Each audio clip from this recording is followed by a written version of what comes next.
Can anyone stop the Oklahoma City Thunder? The biggest question heading into the new NBA season is no longer whether the Oklahoma City Thunder are contenders. The real question is, can anyone actually stop them? After an incredible championship season, the Thunder enter the new year with enormous expectations. They have one of the youngest, deepest, and most talented roster in the entire NBA, leading the way and Shai Gilgeous-Alexander, who has established himself as the one of the league's best players.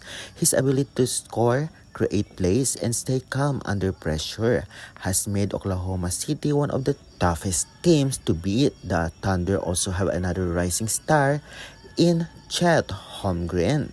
His shot blocking, floor spacing, and versatility give Oklahoma City an advantage on both ends of the court. Together, Shai and Chet form one of the NBA most excited young duos, but repeating an NBA champions is never easy. Several teams are expected to challenge the Thunder this season. The Houston Rockets have continued to improve and are becoming one of the most dangerous young teams in the Western Conference. The Denver Nuggets, led by Nikola Jokic, remain one of the biggest championship threats in the league. The New York Knicks have strengthened their roster and believe they can compete with the NBA elite.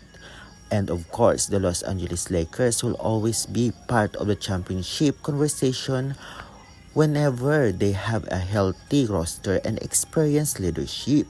The road to another NBA title will be much harder this season because every team wants to defeat the defending champions. So, here's the question for every NBA fans. Can the Oklahoma City Thunder repeat as NBA champions? Or will another team take the Larry O'Brien trophy?